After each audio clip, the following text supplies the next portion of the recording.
할렐루야. 예, 주님의 이름으로 사랑하고 축복합니다. 여러분, 우리의 모든 삶에 하나님의 함께 하심을 여러분 믿으시길 바랍니다. 한 주간의 삶 속에서 예수님께서 동행해 주셔서 삶의 기쁨이 되는 은혜가 여러분 있으셨죠? 예, 있으셨는 줄 압니다. 그걸 놓쳐버리게 되어지면 삶에 여러분 이 곤고함이라고 하는 게 찾아오고요, 권태라고 하는 게 찾아와요. 여러분, 오늘 우리는 하나님께서 주시는 인도하심, 동행하심, 여러분 이 모든 것들이 여러분들 삶에 넘치고 있음을 여러분 헤아리시길 바랍니다. 저는 우리의 삶 속에서 우리를 대신해서 싸우시는, 그래서 마침내 선으로 갚아주시는 하나님을 향한 신뢰가, 그 믿음이 넘쳐야 된다라고 하는 것을 여러분들에게 말씀드립니다. 왜냐하면 그래야 오늘 우리 사명의 길, 주님 가신 그 길 함께 손잡고 갈 수 있기 때문에 그래요. 그래서 오늘 이 시간 우리 옆에 분들과 함께 인사할 때요, 주님이 함께 하십니다, 사명의 길 가십시다, 우리 함께 인사 나누겠습니다. 예, 주님이 함께 하십니다, 사명의 길 가십시다. 예.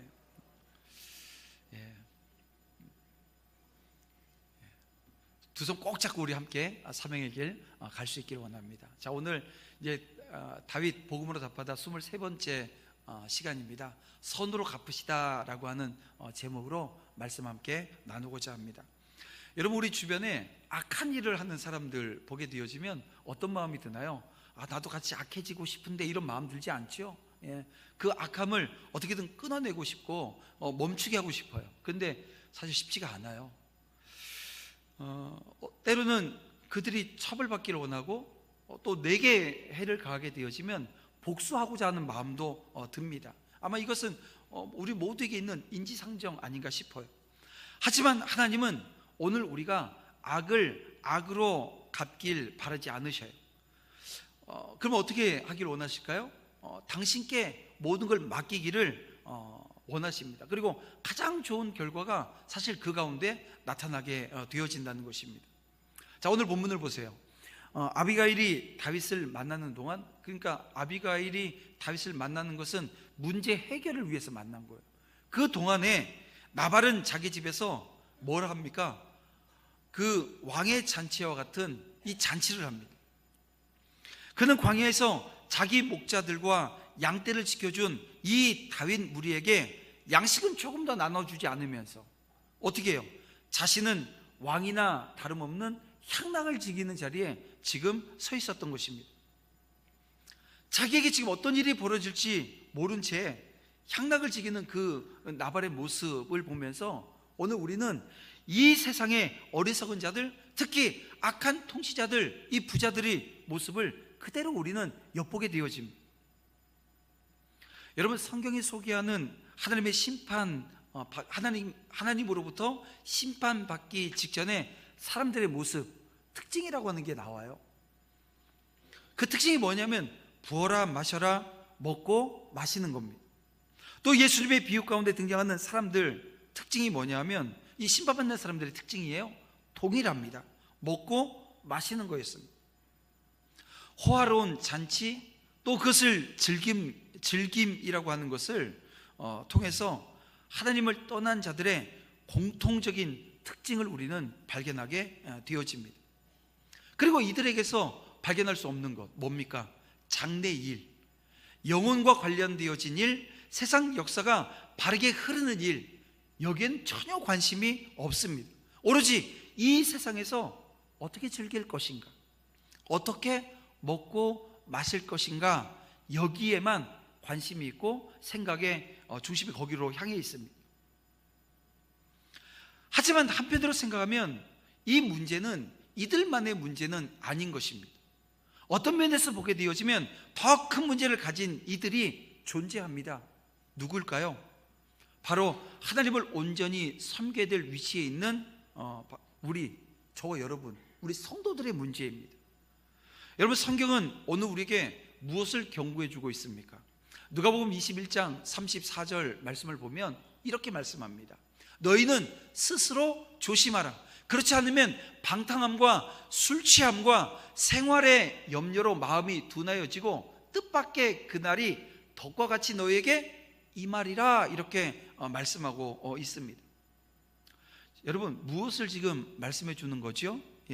바로 성도들에게도 이 세상, 이 불신앙의 사람들처럼 쾌락을 쫓는 삶이 얼마든지 발견되어 줄 수 있다는 것입니다. 여러분, 이것이 기후일까요? 기후면 참 좋겠는데요, 기후가 아니라고 하는 것을 우리는 잘 압니다.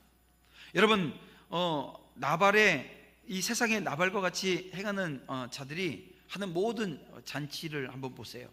이 불신앙의 사람들만 그 잔치에 참여하고 있는지 보시길 바랍니다. 아니라고 하는 것 우리는 압니다. 그 안에는 많은 성도들, 성도라고 하는 이름을 가지고 있는 사람들이 그 무리 속에 섞여 있습니다. 예전엔 믿지 않는 사람들이 이 구분되어진, 이 구별되어진 삶을 살아야 된다고 하는 인식이 성도들에게 강하게 자리 잡혀 있었어요. 하지만 지금은 반대가 되어져 버린 지 오래입니다.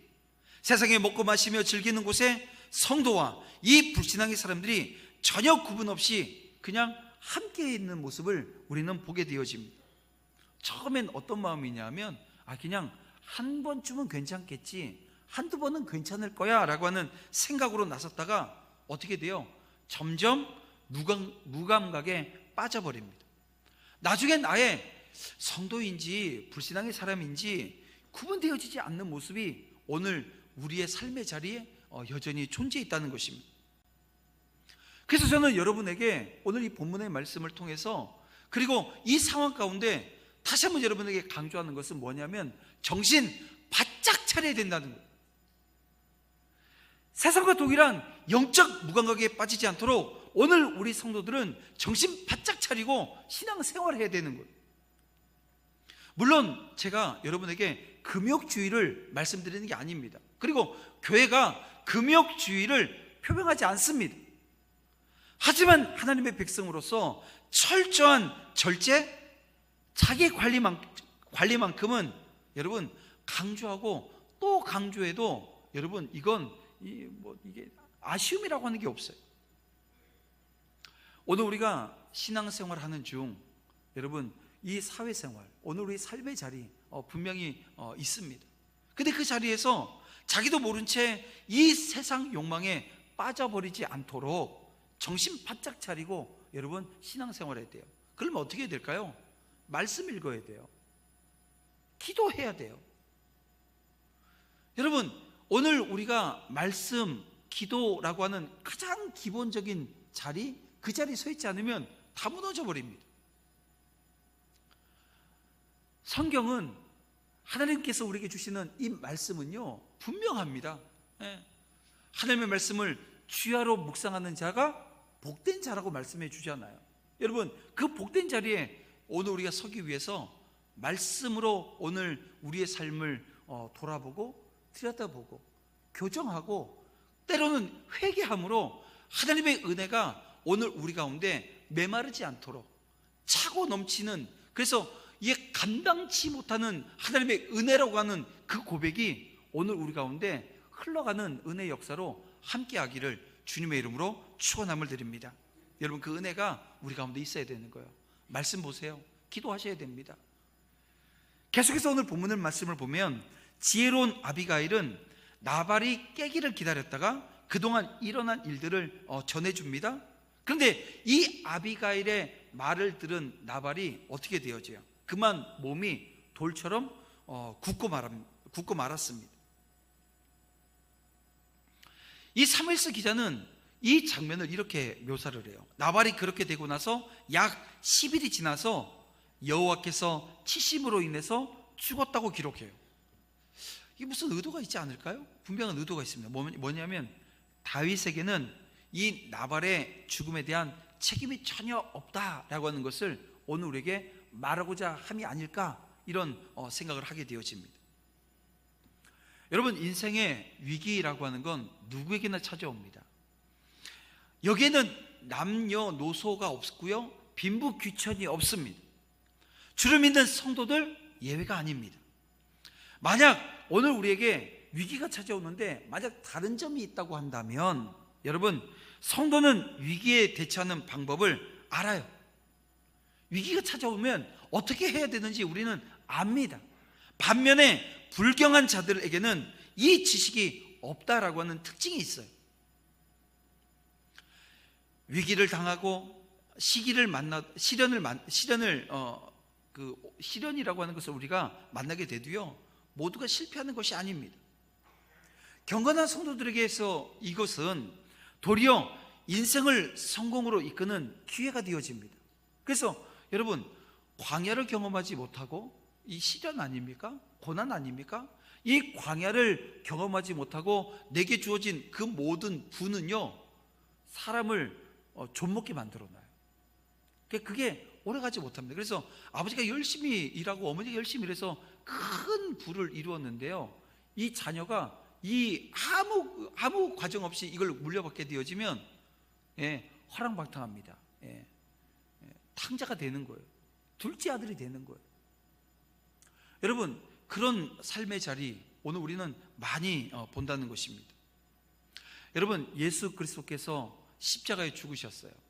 세상적인 시각으로 보게 되어지면 그 십자가는 실패입니다. 왜냐하면 예수님이 죽으셨기 때문에 그래요. 하지만 오늘 우리는 압니다. 뭘로요? 믿음의 눈으로 보았더니 그 모든 과정이 영광의 문을 여는 서곡이었던 거예요. 마찬가지입니다. 오늘 우리 성도들에게 찾아온 시련은 하나님의 축복을 받게 되어지는 좋은 기회가 되어진다라고 하는 것을 여러분 기억하셔야 돼요. 그래서 야고보서 1장 4절에 야고보 사도가 뭐라고 얘기합니까? 인내를 온전히 이루라. 이는 너희로 온전하고 구비하여 조금도 부족함이 없게 하려 함이라. 이렇게 말씀합니다. 다시 말하면 시련이 성도를 강하게 하고 온전하게 만든다는 거예요. 하지만 여러분, 믿지 않는 사람들은 전혀 다릅니다. 그들은 위기의 근원과 실체를 제대로 파악하지 못하지요. 때문에 본문과 같은 위기가 찾아와요. 그런데 사실 이게 위기 아니잖아요. 왜냐하면 아내인 아비가일이 가서 문제 해결 다 하고 왔어요. 그런데 이게 뒷북치는 거예요. 위기가 더 이상 아닌데, 이제 다 해결했던데 이제 그게 위기인 것처럼 느끼는 거예요. 어이없이 좌절하고 포기해버리는 것입니다. 또 조그만 문제 앞에 서서 스스로 좌절하고 포기해요. 어떨 때는 극단적인 선택을 하기도 합니다. 여러분, 그 대표적인 예가 누굽니까? 가룟 유다입니다. 그는 예수님을 배신한 것, 여러분, 이건 중대한 범죄가 아닐 수 없지요. 범죄임에 틀림이 없습니다. 이것은 생각하기에 따라서 도저히 용서받지 못할 범죄입니다. 그래서 가룟 유다가 그 사실을, 자기가 범죄했다라고 하는 사실을 알고 어떻게 해요? 희망이 없어져 버린 거예요. 그래서 어떻게 해요? 자신이 극단적인 선택을 해버리고 맙니다. 그러나 여러분, 생각해 보세요. 용서받지 못할 죄가 있나요? 우리의 모든 죄는 회개함으로 여러분 용서받을 수 있음을 믿으시길 바랍니다. 그렇다고 해서 그 믿음이 너무 이상한 방향으로 가서 내가 막 죄 지으면서도 이게 막 다름질, 죄의 길에서 다름질하면서도 내가 뭐 한 2달 있다가 회개하면 되지. 여러분, 그거 뭐예요? 그게 바로 성령을 회방하는 죄예요. 그 죄는 용서받지 못하는 거예요. 하지만 여러분, 우리가 무슨 죄를 지었든지 간에 오늘 이 시간 성령께서 찾아오셔서 그게 죄가 되어짐을 깨닫게 하시고, 오늘 우리의 입술을 열어 그 죄를 토설하게 하실 때, 그리고 오늘 우리가 그 죄의 자리에서, 회개는요, 회개의 열매가 있어야 되는 거예요. 그 열매가 뭐예요? 그 죄의 자리에서 빠져나오는 거예요. 다시는 동일한 죄를 짓지 않는 거예요. 용서받게 되어집니다. 보세요. 동일한 죄를 짓습니다. 어떤 죄예요? 배반의 죄. 누가요? 베드로가요. 근데 베드로는 회개함으로 용서받고 어떻게 됩니까? 이 교회에 기둥과 같은 존재가 되어졌습니다. 또 예수 믿는 자를 극렬히 핍박했던 바울도 보십시오. 바울의 죄는 작나요? 아니요. 아니, 예수 믿겠다고 그렇게 신앙의 자리에 서 있는 사람들을 막 숨어 있는 자들까지 찾아내서 다 정죄하겠다고, 죽이겠다고 나섰던 자가 사울이었습니다. 그가 바울이 되어질 수 있었던 건 하나님의 은혜가 있었는데요, 그 중에 뭐가 있었어요? 회개함이 있었고 용서받고, 여러분, 위대한 사도가 된 것 아닙니까? 이것이 믿음이 있는 자와 믿음이 없는 자의 차이입니다. 믿음이 있으면 위기 가운데서도 소망을 가지게 되어져요. 하지만 믿음이 없으면 사소한 위기가 찾아왔음에도 불구하고 낙담하게 되어집니다. 그래서 오늘 저와 여러분이 이 믿음의 소중함에 대해서 다시 한번 일깨워야 합니다. 우리가 믿고 의지하는 예수 그리스도가 항상 우리 곁에 있음을 여러분 감사하시길 바랍니다. 이 믿음으로 인해서 우리가 어떤 상황 가운데서도 평안함을 유지할 수 있고, 그래서 우리는 감사하면서 오늘 우리에게 주신 이 믿음, 이 믿음의 분량을 장성한 분량으로 키워나가는 여러분, 갖고 나가는 여러분 과정 중에 저와 여러분 서야 될 줄 믿습니다. 아울러 우리는 이것을 불신앙의 이 세상, 이 불신앙 이 세상 가운데 어떻게 될까요? 알려줘야 되는 거예요. 가르쳐줘야 되는 거예요. 전해줘야 되는 거예요. 믿는 자에게는 구주 예수 그리스도가 함께 하셔서 산 소망을 주신다라고 하는 사실을 알려줘야 되는 거예요. 그게 전도입니다. 그리고 이것은 저와 여러분의 책임이자 의무라고 하는 것을 여러분 잊지 않으셨으면 좋겠어요. 사랑하는 성도 여러분, 악하고 어리석은 자는 하나님의 섭리에 의해서 멸망을 당합니다. 생사 화복은 하나님의 주권적 섭리에 의해서 좌우되어진다는 것을 우리는 알지요. 오늘날 대부분의 사람들은 사람의 생명이 하나님에 의해서 좌우되어진다라고 하는 것에 대해서 믿지 않습니다. 부인합니다. 즉 인간의 운명에 대한 하나님의 주권, 하나님의 섭리를 여러분 부인한다라고 하는 거예요. 이런 사람들에게 있어서 오늘 본문에 있는 이 나발의 죽음이라고 하는 것은 이 단순한 쇼크사로 보게 되어지는, 쇼크사 이상도 아니라는 거죠. 물론 의학적으로 보게 되어지면 뭐 사망 원인 추정할 때 쇼크사일 수 있다 이렇게 볼 수도 있을 거예요. 그러나 우리가 주목해야 될 것은 결과 이전에 뭡니까? 원인입니다. 어떻게 해서 이 일이 발생했는가라고 하는 이 원인을 보게 되어지면, 그리고 이 과정을 보게 되어지면 결과에 대한 것을 충분히 우리가 믿음의 눈으로 추론이 가능하다는 거예요. 여러분, 이와 같이 오늘 우리 인간의 수명은 하나님께서 주관하십니다. 그분이 임의로 연장하시기도 하고 단축하시기도 하십니다. 여러분, 어리석은 부자에 나오는 누가복음 12장 20절 보면 이런 얘기가 나오죠. 어리석은 자여, 오늘 밤에 내 영혼을 도로 찾으리니 그러면 내 준비한 것이 누구의 것이 되겠느냐? 건강, 재산, 모든 것이 아무것도 부족함이 없었던 이 부자를 향해서 하나님이 말씀하셨던 거예요. 여러분, 그런가 하면 히스기야는 죽을 병에 놓여 있었죠. 근데 하나님께 기도합니다. 간구합니다. 하나님께서 어떻게 하셨어요? 그 생명을 15년이나 연장해 주셨습니다. 저도 그런 예들이 참 많아요. 제가 병원에서 사역을 했잖아요. 특히 이제 노인병원에서 사역할 때 갑자기 새벽에 막 전화가 와요. 임종 앞두고 임종 예배 드려달라고.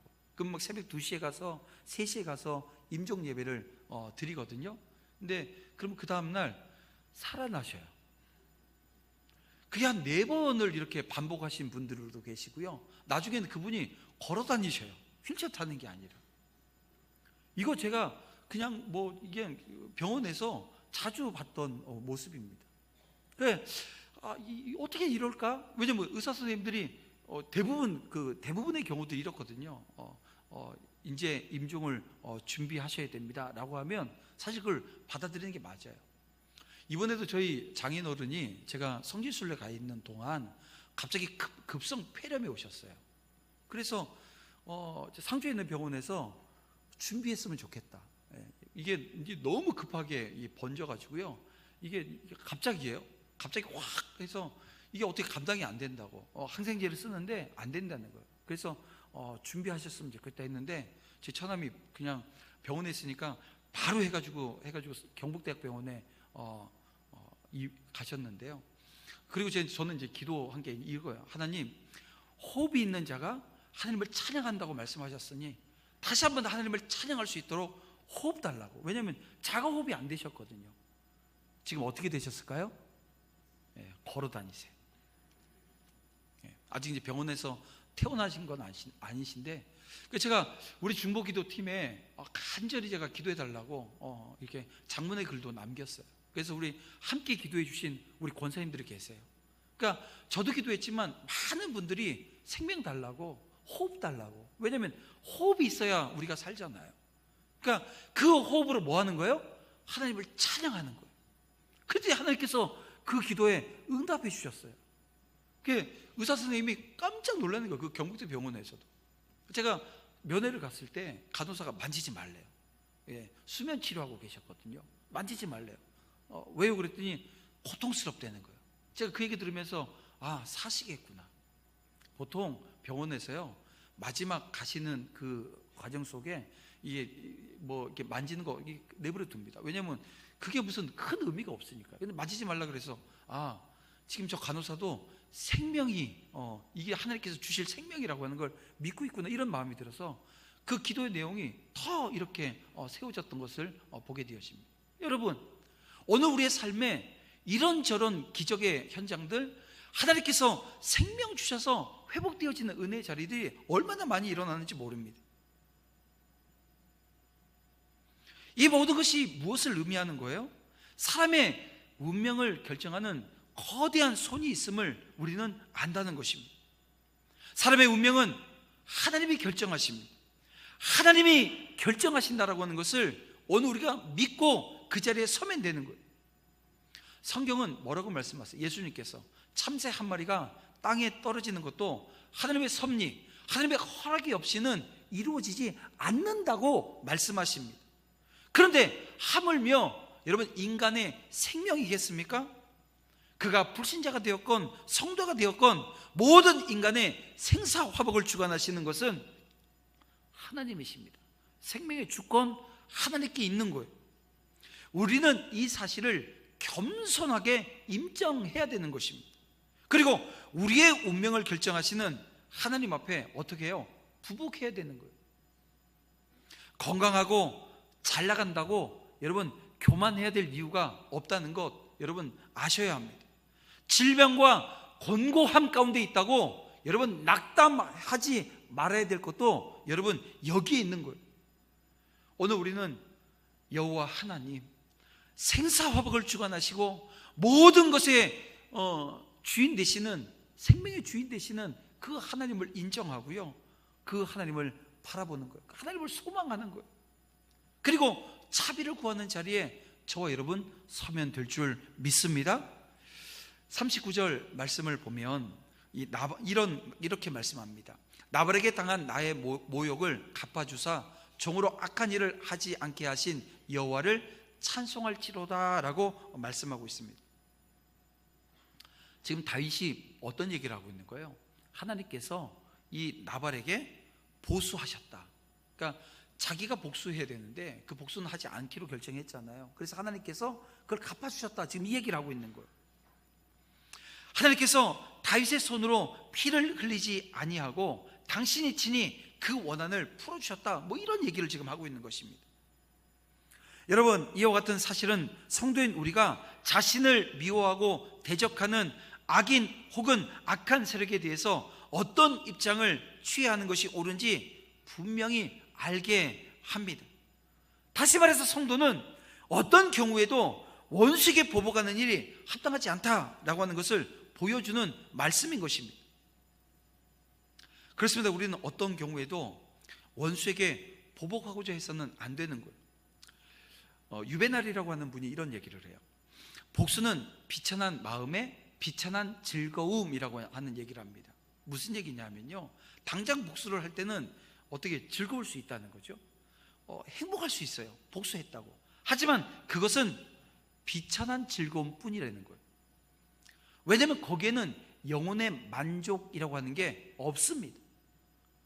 무엇보다도 그것은 본문에서 보듯이 하나님께서 우리에게 억울함을 해결해 주시고 창피스러운 일을 씻어주실, 왜냐하면 하나님이 하실 일들에 대한 여러분 기회 자체를 오늘 우리가 빼앗는 게 되어집니다. 여러분, 하나님께 속한 이 복수가 하나님께 속해 있는 하나님의 주권이라고 하는 것을 여러분 기억해야 합니다.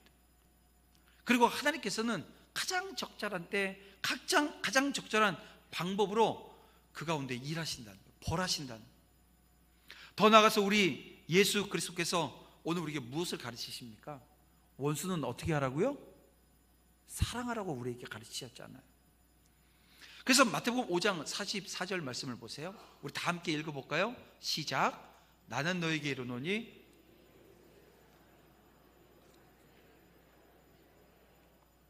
예. 여러분, 원수를 사랑하며 너희를 핍박하는 자를 위하여 기도하라 라고 하는 이 말씀이 오늘 저와 여러분에게 은혜가 되어지기를 주님의 이름으로 축원함을 드립니다. 근데 대부분의 경우를 보게 되어지면요, 원수가 없을 땐 이 말이 은혜가 돼요.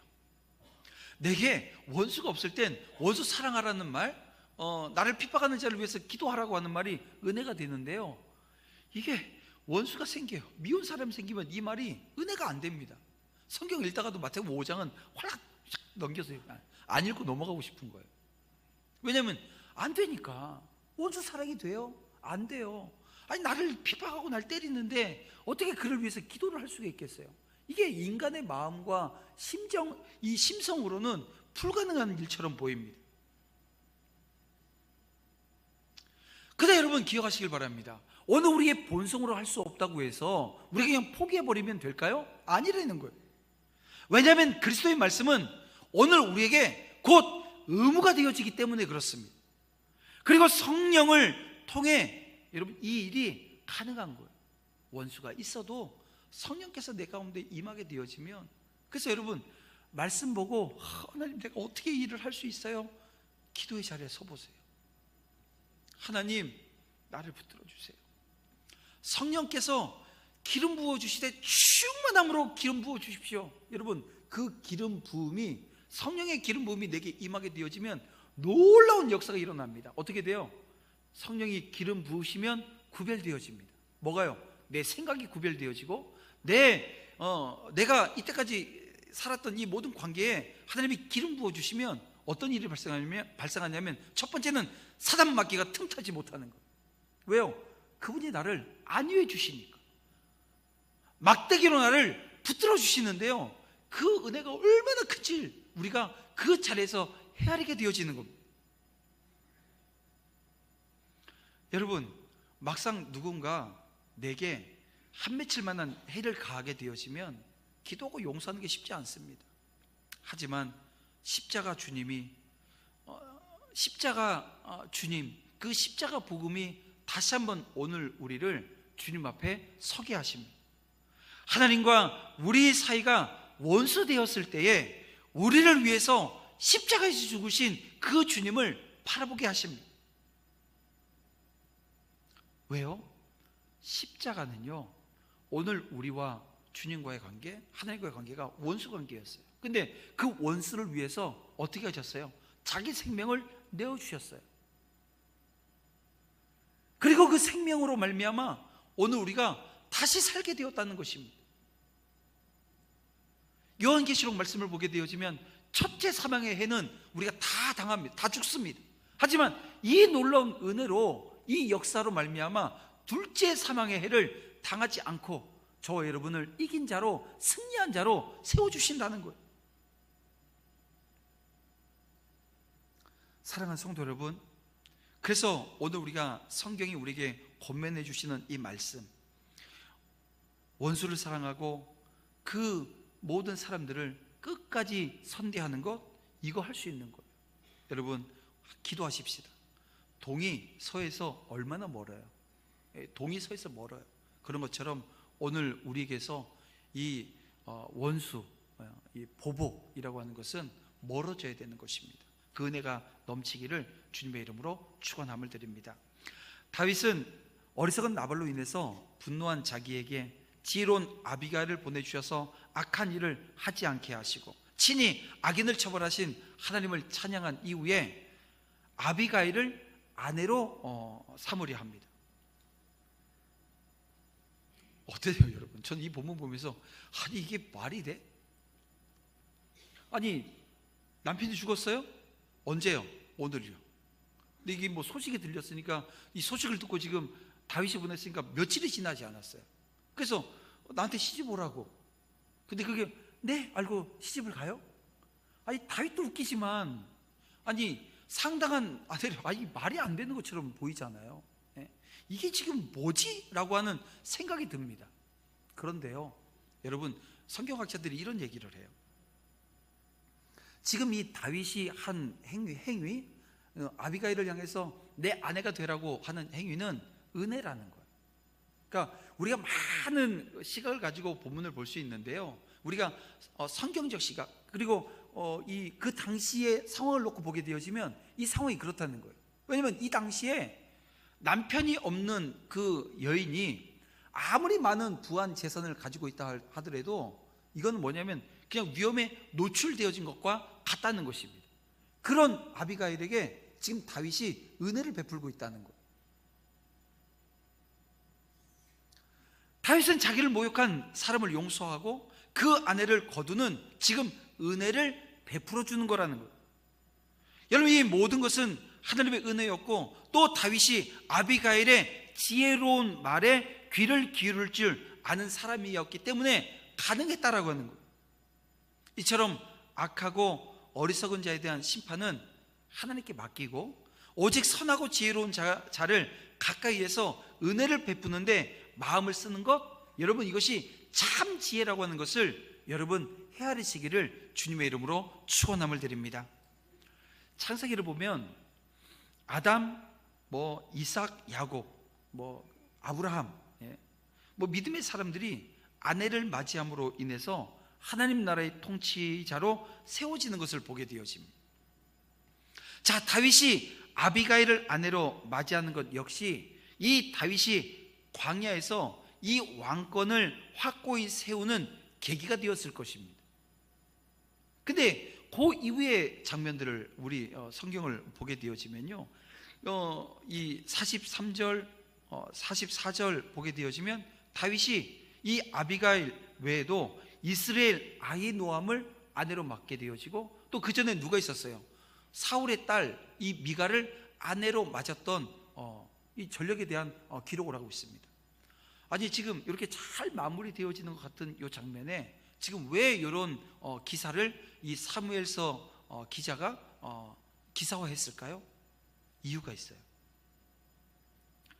다윗에게 이스라엘 사람 아히노암이라고 하는 이 다른 아내, 이제 이스라엘은 유다 지파에 속한 땅이거든요. 다시 말하면 유다 지파와 이 다윗이 지금 뭘 맺은 거예요?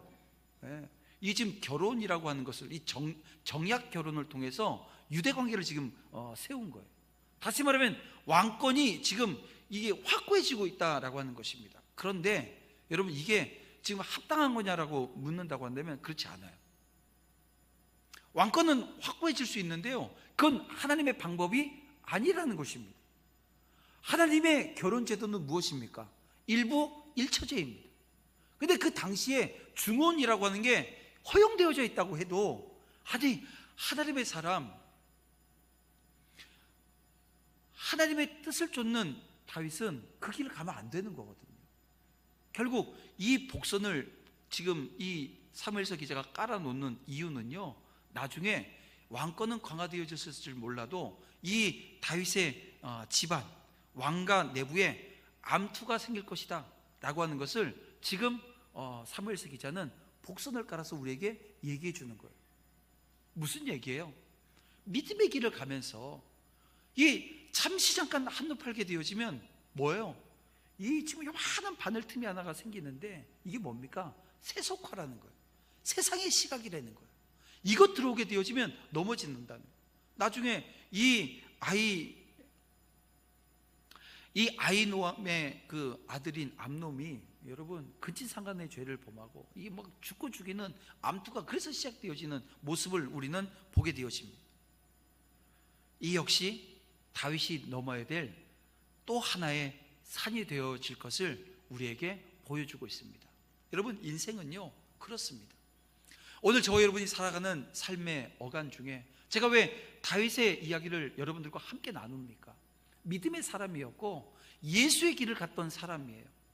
우리 또한 주의 제자로 예수의 길, 이 다윗의 길이 어떤 것인가 이게 보게 되어지면 주님과 함께 가는 그 길, 그 도상에서 오늘 우리에게 찾아올 수많은 일들에 대한 것들을 예견하게 되어지고, 그리고 그 가운데 주님이 원하신 바른 길을 우리가 보게 되어진다는 것입니다. 성도는 악인을 직접 응징하려다가 자신도 같은 죄악에 빠지지 않아야 된다라고 하는 것을 인식하고요, 모든 심판은 하나님께 맡기고 악하고 어리석은 자들과는 거리를 두고 지혜로운 사람들과 함께 하기를 선택해야 됩니다. 하나님의 주권을 인정하는 성도의 삶을 통해서 하나님은 이 당신의 역사에 저와 여러분을 세워주셨어요. 그것도 어디에요? 중심에 세워지기를 원하십니다. 어떻습니까 여러분? 함께 주님 가신 그 길, 십자가의 길, 여러분 예수의 길, 여러분 그 길이 좁은 길이라 할지라도 그 길 위에 저와 여러분 서야 되지 않겠어요? 여러분 선함으로 오늘 우리의 삶의 자리를 인도하실 그 하나님을 바라고 소망하며 이제 다시 시작되어진 이 한 주간 다시 한번 결단하고 주님 앞에 서기를 주님의 이름으로 축원함을 드립니다.